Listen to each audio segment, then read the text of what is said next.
le ministère de l'économie, c'est le nerf de la guerre. C'est un ministère très stratégique.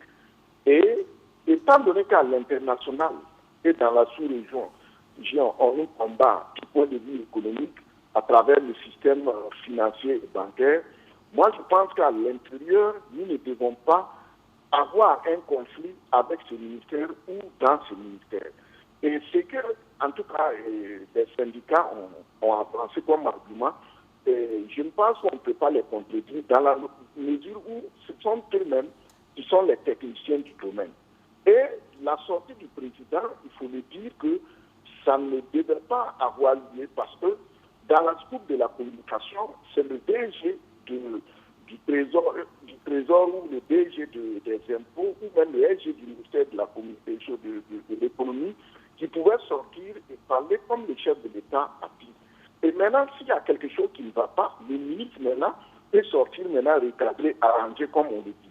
Mais maintenant, étant donné que c'est le président lui-même qui a parlé, bon, ça vient en tout cas mettre tout le monde mal à l'aise dans la mesure et c'est ce qui justifie en tout cas cette note des syndicats. Parce qu'il y avait des problèmes à l'intérieur du ministère. Et comme moi je le disais toujours, il fallait qu'on fasse un arrêt pour pouvoir faire le diagnostic de notre société, de tous les ministères, voir les problèmes auxquels les gens font face avant d'engager ce combat. Donc moi je pense que les syndicats, ce qu'ils ont dit, cette déclaration, il y a de la vérité dedans. Et il faut travailler à s'écouter, à se parler, pour pouvoir revenir dans de bons sentiments. Surtout, comme je l'ai dit, il ne faut pas que ces débats sortent.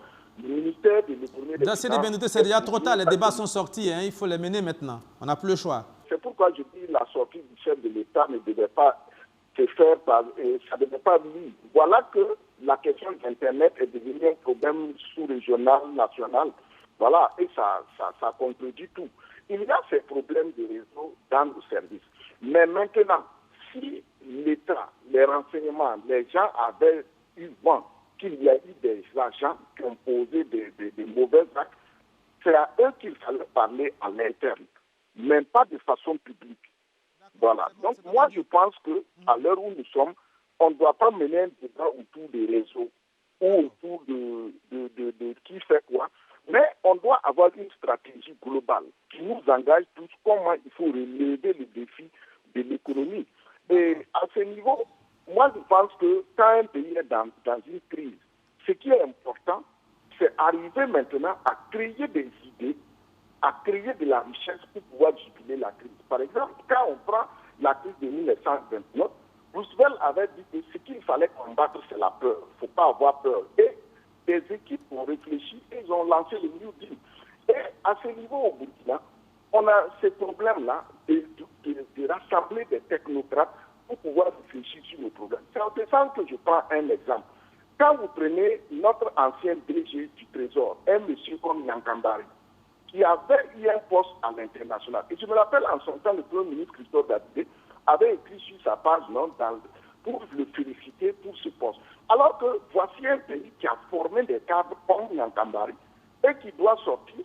On les laisse sortir. Je ne dis pas qu'il faut s'opposer, mais voilà des techniciens dont on a besoin aujourd'hui auprès du ministère de l'économie et des finances, auprès du Premier ministère, auprès de la présidence, pour pouvoir réfléchir. Donc moi, je suis pour la technocratie, je suis pour les idées. Donc, par conséquent, la question du réseau ne doit pas nous diviser et je reconnais une vérité dans ce que les syndicats ont dit. On ne peut pas rejeter tout en bloc ce qu'ils ont dit parce que c'est eux qui sont dans le domaine.